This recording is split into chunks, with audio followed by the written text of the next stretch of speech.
Love thy neighborhood. Okay, cool. Oh, definitely. Awesome. Discipleship and missions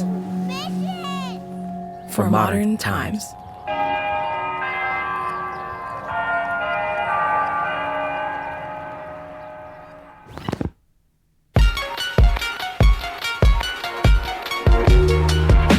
You're listening to the Love Thy Neighborhood podcast. I'm Jesse Eubanks. And I'm Anna Tran. This is Things We Couldn't Say About Teenagers. In each episode, we've got 4 segments. First, Things We Couldn't Say, where we debrief the last episode. Second, an interview with Fuller Youth Institute's content director, Jen Bradbury, talking about cultivating faith in today's teens. Our third segment, Beyond Left or Right, where we explore what conservatives and progressives each get right and wrong, and how the way of Jesus is better. And finally, What Are You Doing?, where Anna makes a phone call to someone around the world to see what they're doing right now to make an impact on today's topic. Welcome to our corner of the urban universe.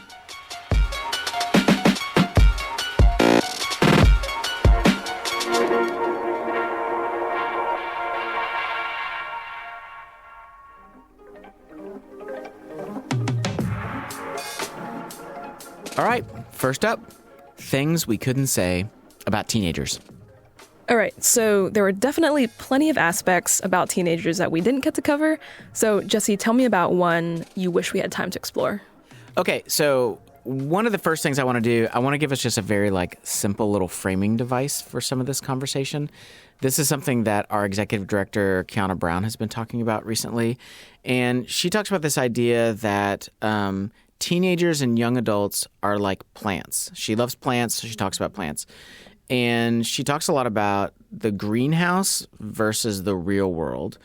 And the greenhouse is the environment where everything can be customized to suit the needs of that plant. It's the most ideal soil. It's only exposed to the elements as you want it to be. It gets the exact right amount of sunlight. There are no wild animals that are in the greenhouse, all those things. So a controlled, safe environment. It's like super curated. Super curated.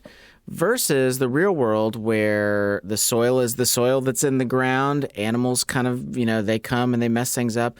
Bad weather, harsh weather can come and affect things. And she talks about this idea that if you take a kid and you expose them to the real world immediately from a very young age, that there can actually be a lot of trauma and danger that can come with that. You're exposing the kid too early to really hard things. So many of us as parents, as Christian parents especially, we have this idea of I want to protect my kid from those things. So I want them in a greenhouse environment, a controlled environment where I expose them to things at the right pace. But she also talks about this idea that if you allow a plant to grow in the greenhouse too long, and then you attempt to plant it out into the real world, that the plant actually goes into shock and it dies. And she says that one of the biggest mistakes she sees in parenting of teenagers is where people keep their kids in the greenhouse too long and do not expose them to the real world enough. Yeah. They mean well, but they actually end up hurting the kid.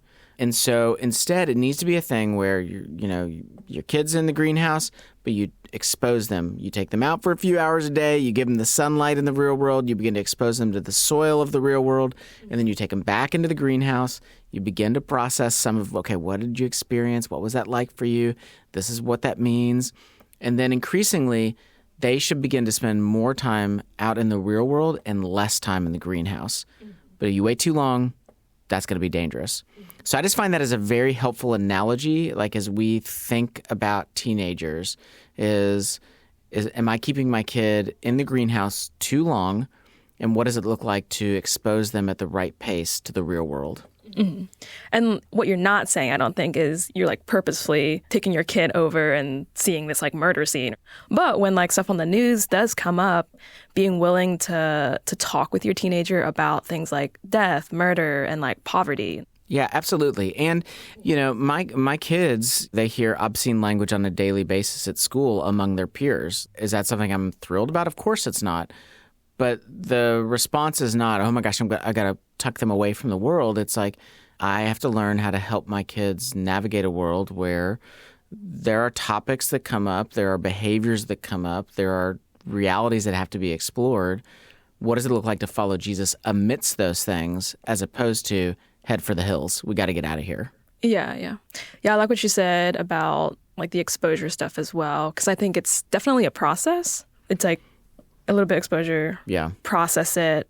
That's how we make meaning of the world. Yeah. And if we aren't exposing teenagers to things, then there's also no opportunity to process difficult things, and the process is the thing that forms them. Yes. Okay, so that's one of the first things I wanted to talk about was just this greenhouse analogy. Yeah. So when we think about all the things that we couldn't say about teenagers, and there was a ton, what comes to mind for you? So there was a lot more to the interview that I did with Brad Griffin. One of the things is that he breaks down these 3 characteristics that characterize today's teens, Oh, okay. which are, anxious, adaptive, and diverse. And so when he broke it down, I just really liked what he said, but it didn't have the perfect place in the episode, so I left it out. So for anxious, obviously, that's probably the most stereotypical thing about this generation. So he was just saying that at the end of the day, young people are a lot more comfortable talking about mental health, things like anxiety and depression. So he says it's more discussable than ever. So if, in previous generations, it was felt and seen as taboo, it's something that is like a felt need and a big pain point for a lot of teenagers is anxiety that they feel, what to do with depression, how to talk about depression. So that was one thing. It's pretty fascinating. Yeah. I've got 2 teenagers, and both of them, the degree of, I don't know, they're so emotionally articulate. Like, it just really amazes me. Like, they're emotionally articulate in a way that I was not at that age. And there is probably a little bit of reality of it is because so many of them are dealing with anxiety. And so they're trying to name those things. Yeah. Yeah, and they're willing to talk about it more. And they're willing to talk about it more. Yeah. Yeah. Hey, this is Anna dropping in from the future. So in this debrief, I got into more details of the 3 main markers of today's teens. But later, when I interviewed Jen Bradbury, she also brought up those characteristics. And since she's a professional, I'll let her cover those 2 aspects. So if you're curious to hear more about how today's teens are adaptive and diverse, stay tuned for the interview. Okay, here's the rest of the debrief. Okay, so something that I thought could be helpful was asking the question, what are the hard questions we need to consider when we talk about teenagers and Christian faith? Yeah, there's probably a lot of them. The one that comes to mind for me is this. I think I grew up in a time in which we really believed that if we transferred the right theology and the right worldview training to young adults, that would be the thing that would make them love Jesus and love the Lord and follow him the rest of their life. And what has become apparent is that, is theology important? Totally. Is worldview training important? Yes, absolutely. But we are kidding ourselves if we think that alone is going to be enough. Teenagers are longing to experience the gospel relationally. What does it mean for the good news of Jesus to be alive between us as we interact with one another? What does it mean to feel loved, to feel accepted? What does it mean to feel, God at work among us? And the other piece, a gospel that goes out into the world and that they can actually see on display. When teenagers look out and they see that Christians are the ones that are leading the way in mercy, in sacrifice, in compassion, in innovative solutions to the biggest problems and pain of the world, we are now beginning to show teenagers a picture of something that they see as more beautiful than what the culture is offering. So I just think that the biggest question we need to be asking is, am I overly focused on making sure that they know all the right theology and all of the worldview stuff at the expense of actually relationally experiencing the gospel and then seeing the gospel at work in the world? It's got to be word and deed. It cannot just be word alone. Mm-hmm. Yeah, it makes me think of a philosopher. So her name is Esther Lightcamp Meek, and she talks about knowing as not just being, just like what you said, just about information transfer, but it's a full-bodied experience. Like when you know something is real, not only do you know the facts, but you can feel it in your bones. word and deed, I think is, that like combination of not only do I know the doctrine and the theology behind it, but I have the felt, lived out experience of using my hands, my feet, my eyes, my ears, all my senses, my physical senses.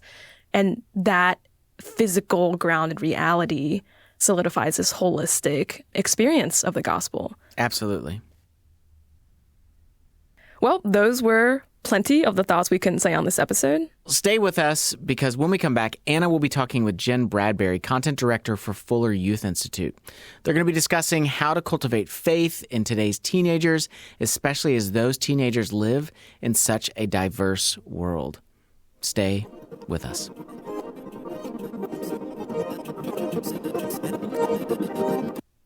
Welcome back to the Love Thy Neighborhood podcast. Jesse Eubanks. Anna Tran. So before the break, Anna and I gave our final thoughts on things we couldn't say about teenagers. Now, Anna actually conducted the upcoming interview you're about to hear solo because I was actually out of town.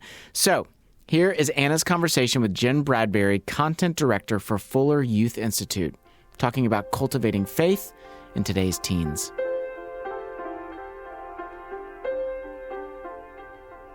Jen Bradbury serves as the content director for the Fuller Youth Institute. She's a volunteer youth pastor at her local church with more than 20 years of experience in youth ministry. She's the author of several books, including The Jesus Gap, The Real Jesus, Called, a novel about youth ministry transition, and What Do I Believe About What Do I Believe? Jen and her husband, Doug, live in the Chicagoland area where they can regularly be found adventuring with their 2 young daughters. Jen, welcome to the show. Thanks. It is so good to be here. All right. Well, just jumping right in here, teenagers are living in a different environment here in the U.S. And tell me about, like in your research, what kind of characterizes the modern teenager today? And how is that different from the past few decades? Yeah, great question. So in our research at Fuller Youth Institute, as we interact with young people, but we also interact with youth leaders from all across the country, there are 3 words, like our SparkNotes version, if you will, of who today's teenagers are. And that is adaptive, diverse, and anxious. And so let me break that down a little bit for you. So the adaptive piece is the sense of youth today. So young people, Gen Z, the people in our high school ministries right now, in our middle school ministries right now, they are growing up in a world that is constantly changing. Of course, we know this from the pandemic. We saw it happen all the time, right? Where every day during 2020, something new was happening and we were adapting. Schools were changing, the way we were learning, the way we were doing church, everything was up for grabs. But even before that, because of technology, because of just the way our world works, things happen so rapidly. And our teenagers are used to that. That is not foreign to them. That's not something that takes any adjustment. That's just the world in which they live. And so they have learned to respond and to be both resilient, but also to adapt. So they know how to create and they know how to pivot and they know how to do that in ways that are second nature to them and often not second nature to adults. Mm-hmm. The second kind of SparkNotes word that we use to describe this generation is anxious. Some of this is external. So there's the level of, here are all the expectations that teenagers are swimming in today. And the thought of not meeting those expectations is one of those things that can trigger that anxiety. But there's also internal aspects of that as well. So that element of young people want to be good people. They want to contribute. And so they have their own internal expectations of what they should and shouldn't be doing, of what they should contribute to the world, of how they're interacting with the world around them. With that, we are also seeing spikes in all the data. So mental health needs are increasing. We saw this constantly during the pandemic, but this was not a new phenomena during the pandemic, nor has it suddenly stopped on the other side of the pandemic, right? Which says that this idea of the mental health needs of young people is continuing to grow. And it's also important when we talk about this idea of anxiety, that is actually a self-defined word. So part of our work that we've done has been to actually interview young people themselves. And anxious is a word that young people actually use to describe who they are and how they see themselves. And as an example of this, I am the volunteer youth pastor at my local church. And we recently got together and actually did a series from FYI called Faith in an Anxious World. And on the first night, we raised this question of, tell me what anxiety feels like to you. And every single young person in the room had a concrete answer and like a vivid, thick description of this is what it feels like to me when I'm anxious. Which is to say that even kids who don't have clinical anxiety or clinical depression or the diagnoses still have this sense of, I know what this means to be anxious, and it's a feeling that I feel a lot.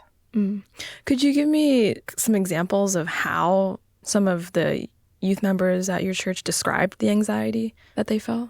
Yeah, great question. We heard everything from the sense of anxiety feels like these weights that are just being dropped on me and they're crushing, to anxiety feels like I'm being closed off from the people around me. Like I want to interact with people, but I no longer have the ability to because I can't see it and I can't feel it. And I get so trapped in my own thoughts.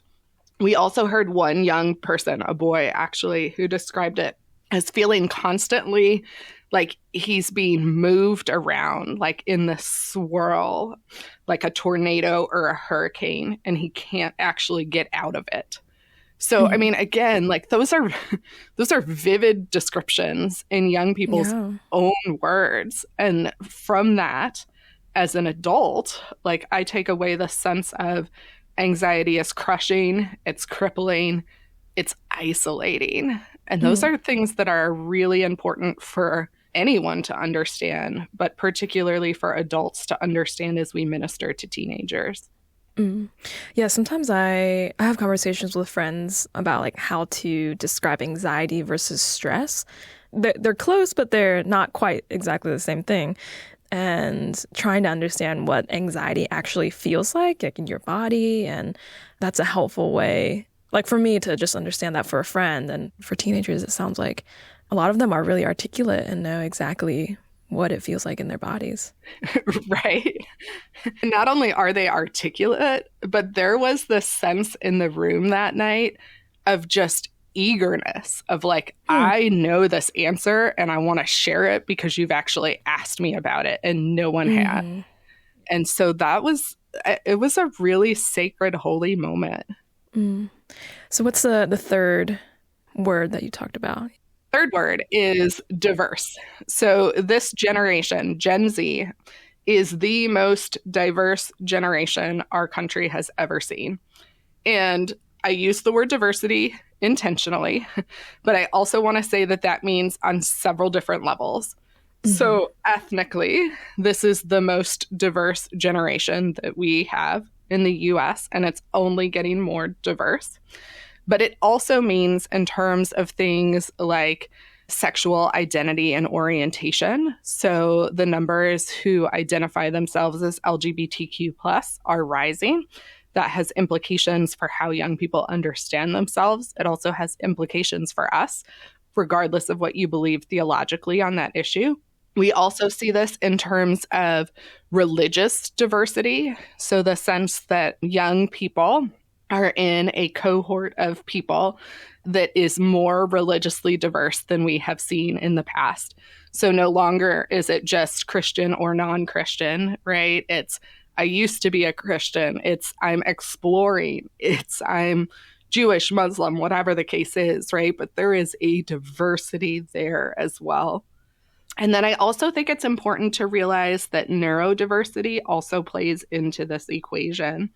And so the number of high school students, the number of students in general with things like IEPs, the individualized educational plans, is on the rise. And so that's yet another way that this generation is diverse. And again, as we think about how we see diversity and how young people see diversity, it's important to realize that teenagers, when they talk about the diversity in their generation, this is something that they are extraordinarily proud of. They like being part of a group that's diverse, and they expect people around them to be positive about it and to be excited by the diversity in the world.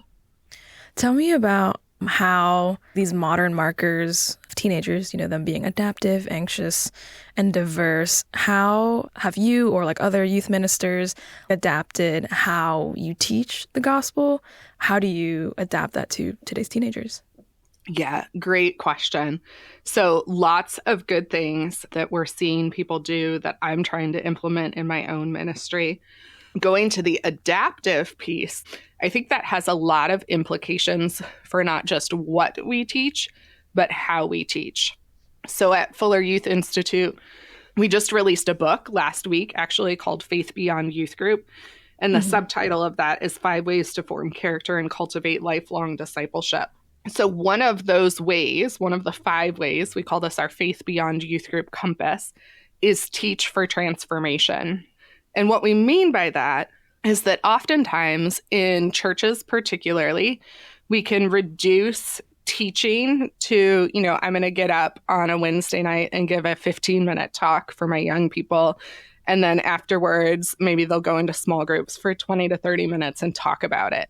But that first part of teaching very often in a lot of settings is this one-way transmission of I'm the person with authority and I'm going to tell you how to interpret or understand the scripture or what it means. But because young people are so adaptive, because they're growing up in this TikTok world where there's no longer one place of authority or one person of authority, how they're learning is very, very different. And so what we saw churches doing that were doing this well, we're doing things like not talking and instead asking questions and listening. There's a sharing of authority that is also happening in some places that's super, super effective. So again, thinking about this generation as one that's constantly on TikTok, they hear all these people talking about all the things. They want that similar experience in church. So they don't just want my experience. They want to hear, what does the leader next to me think about this? They want to hear from each other. And so when we can teach in a way that shares our authority, whether that's through things like panel discussions or bringing in people to share their testimony or their story, that's another way that we can teach for transformation.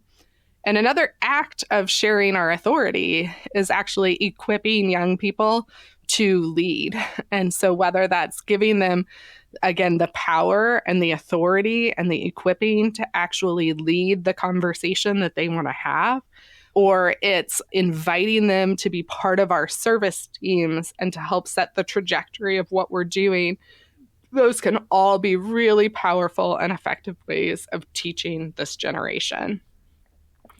Tell me what you think of this. I had a thought related to the topic of authority.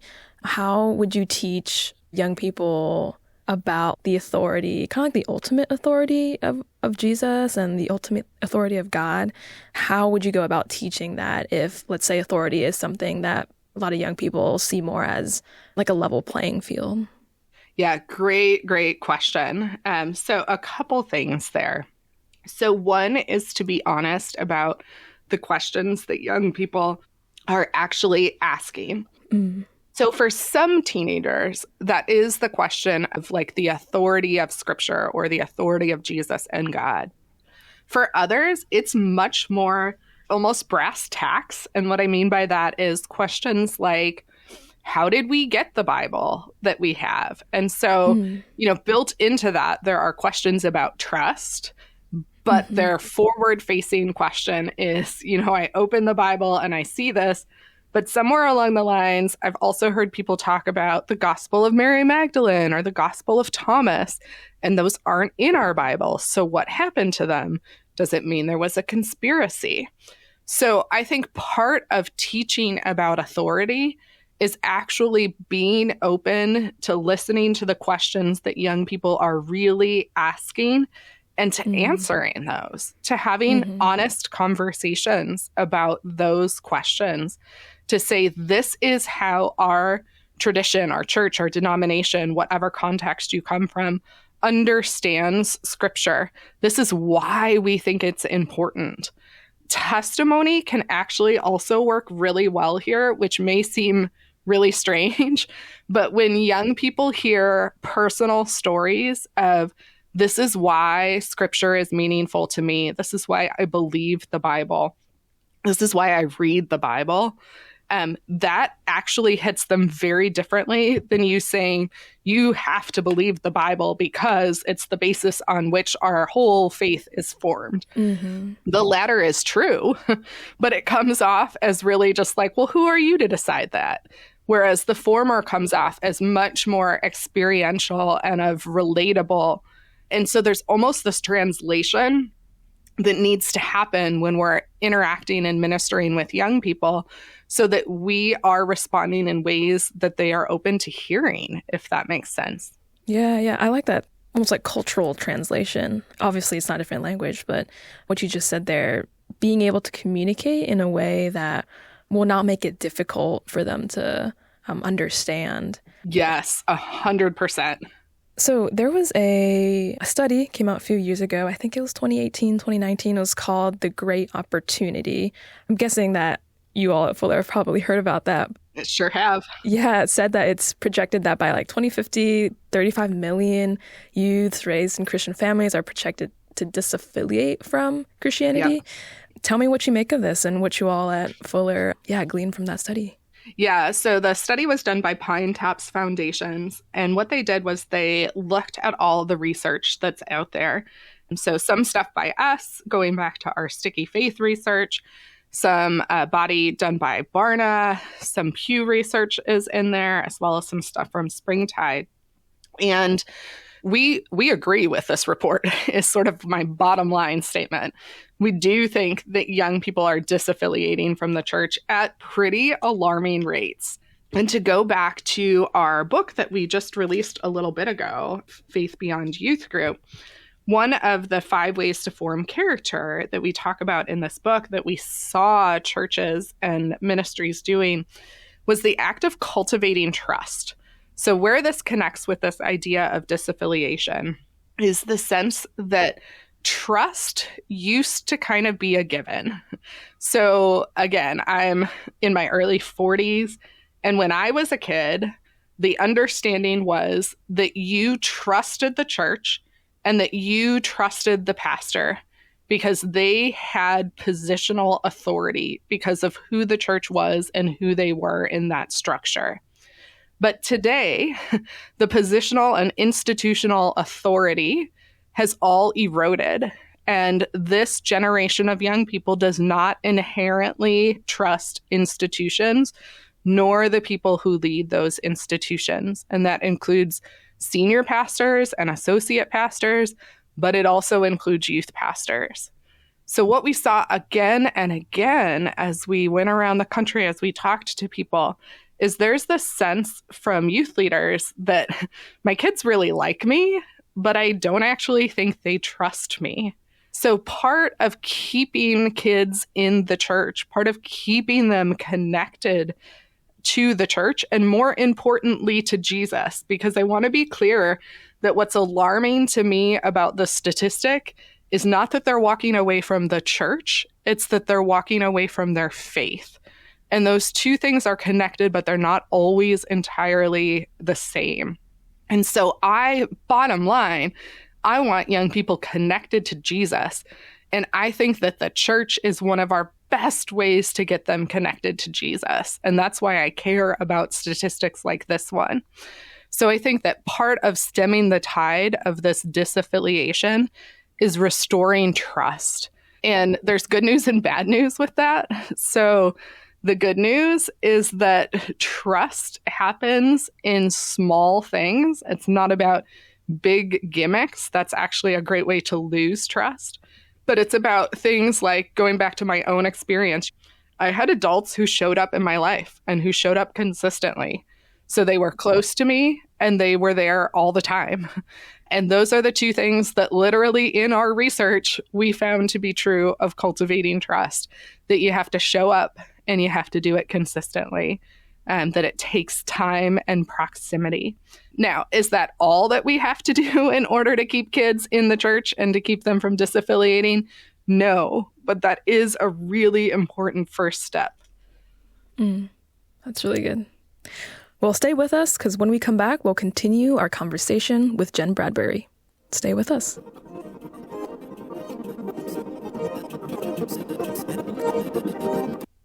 You're listening to the Love Thy Neighborhood podcast. I'm Anna Tran. And now it's time for Beyond Left and Right.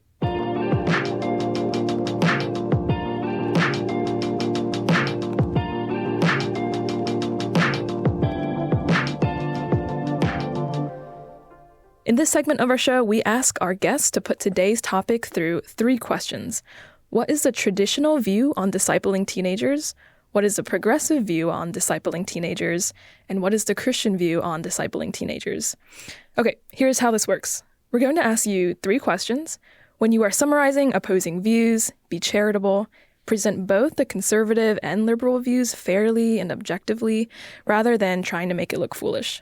Then, for the final question, tell us which elements both conservatives and liberals each get right, and how the Christian view challenges and surpasses both. All right, have any questions? No, this is going to be fun. Okay, first question. What is the traditional view on discipling teenagers?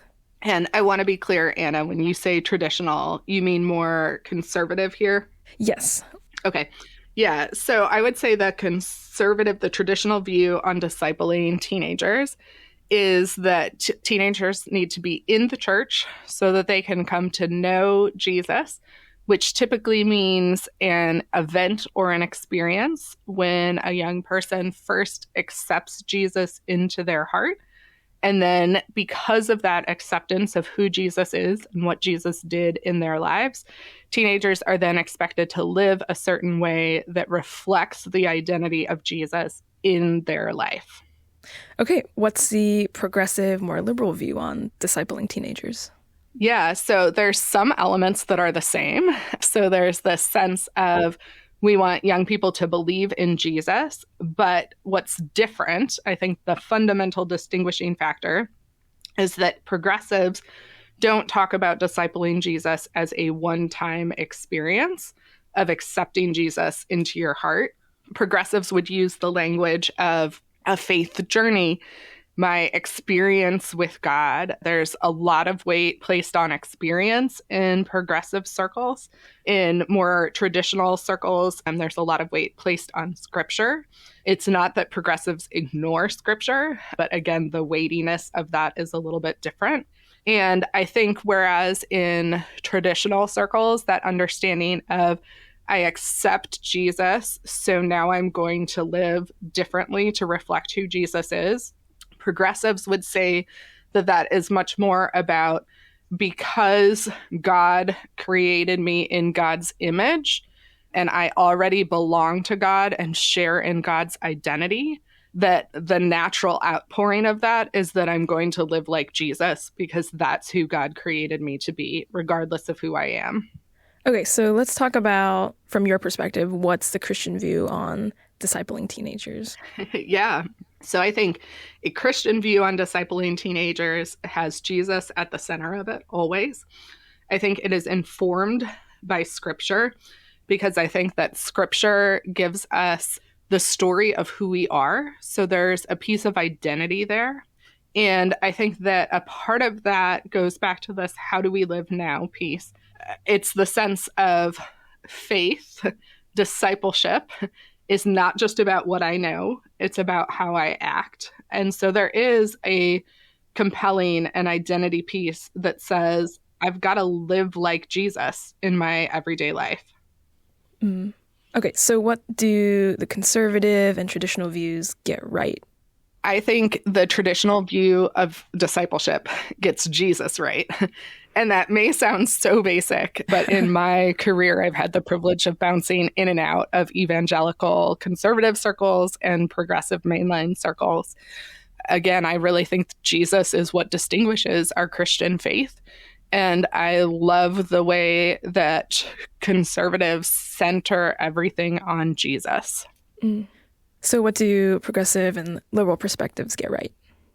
Yeah, I think what progressive and liberal perspectives get right is the social justice piece and in some ways the identity piece. So I think traditional conservative viewpoints, there's this sort of nod to service of like, oh yeah, the whole sheep and goats thing, we've got to help people. But as long as we do it kind of at a distance, it's fine.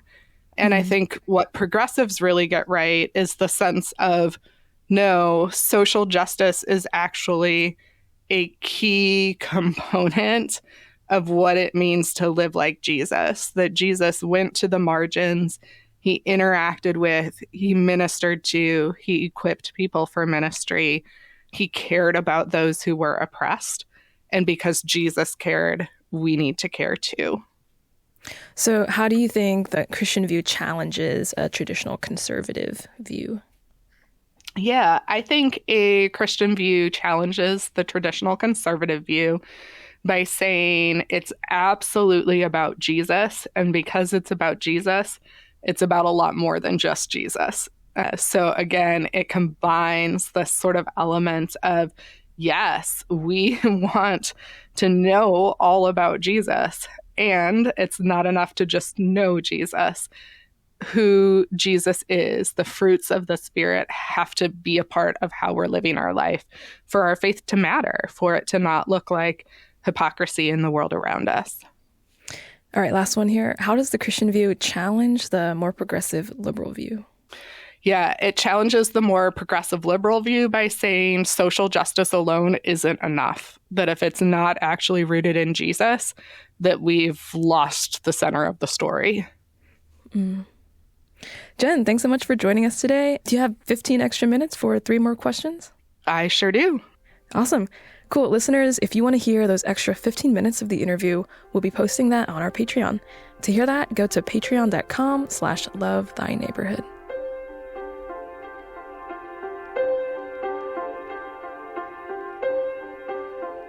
And now it's time for What Are You Doing?, where Anna Tran talks to somebody around the world making an impact right now on today's topic.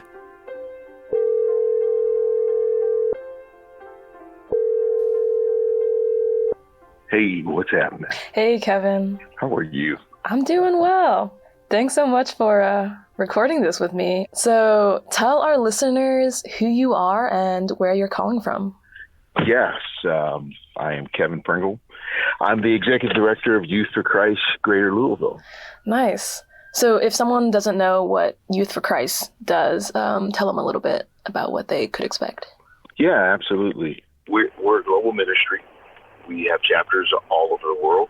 What we do, we work with middle school and high school kids to share the love of Christ with them, to help them enter into a authentic Christ-sharing relationship with an adult or mentor.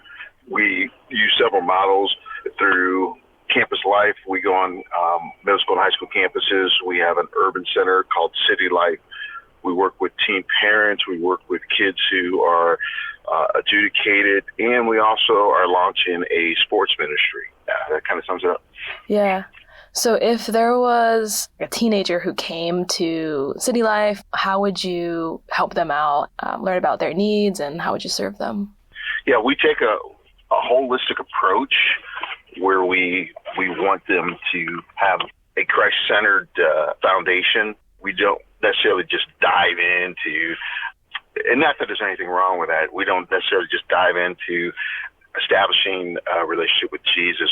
We want to meet the kids where they're at. We want to be able to assess their needs, what's going on in their personal life, what's going on in their family life, what's going on at school, all those things, and match them with someone who can help walk them through their journey as a middle school and high school student.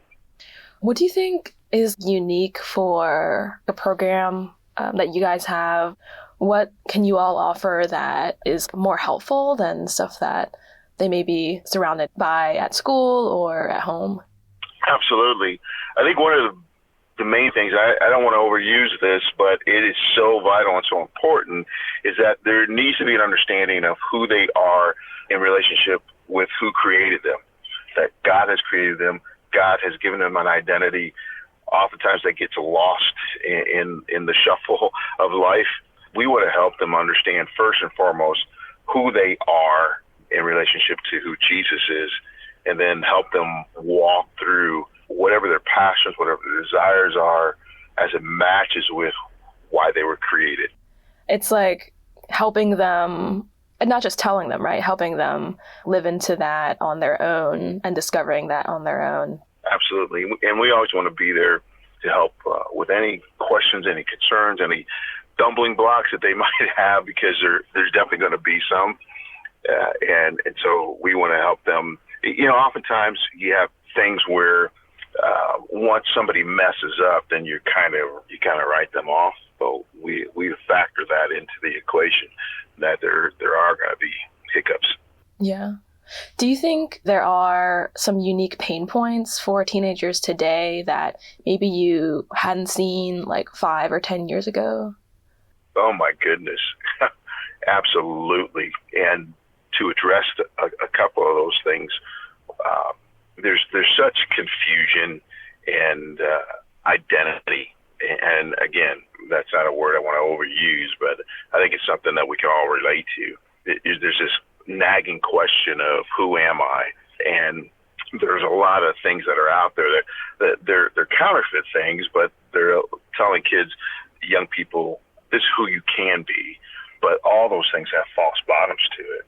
We try to force kids into a sexual identity before we force them into a creative identity, meaning why do you even exist at all? Why are you here? And so we try to format that before there's a foundational kind of understanding of why you're here. Not to mention, fatherlessness continues to be a predominant issue in the life, especially of the kids that we work with. There's so many young people who don't have a father figure at home, or if the father figure is there, there's fear attached to it, and it's a damaging relationship.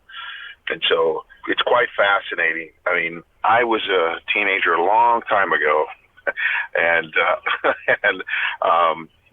I would not want to trade places with any adolescent right now, not by any stretch of the imagination. Well, Kevin, thanks so much for your time. Thanks so much for the partnership that City Life and Youth for Christ has with LTN. Thanks very much for talking with me. Oh, my pleasure. Anytime, man.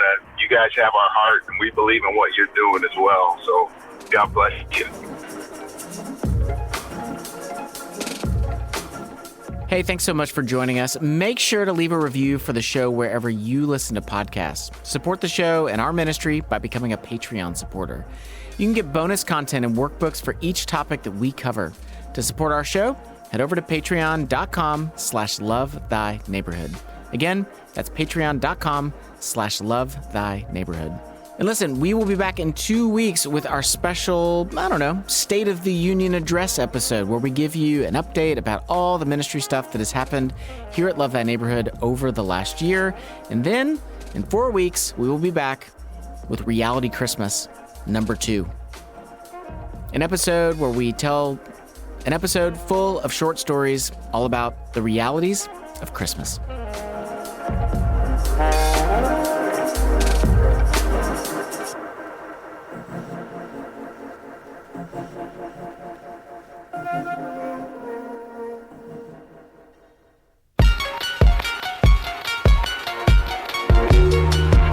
Special thanks to our guests today, Jen Bradbury and Kevin Pringle. Senior producer and host is Jesse Eubanks. Co-host is me, Anna Tran. Anna Tran is our producer and audio editor. Music is from Lee Rosevere and Murphy DX. This show is brought to you by Love Thy Neighborhood. If you want a hands-on experience of missions in our modern times, come serve with Love Thy Neighborhood. Love Thy Neighborhood offers summer and year-long missions internships for young adults ages 18 to 30. Bring social change with the gospel by working with an innovative nonprofit and serving your urban neighbors. Experience community like never before as you live and do ministry with other Christian young adults. Grow in your faith by walking in the life and lifestyle of Jesus and being part of a vibrant, healthy church. Apply now at lovethyneighborhood.org. Which of these was a neighbor to the man in need? The one who showed mercy. Jesus tells us, go and do likewise.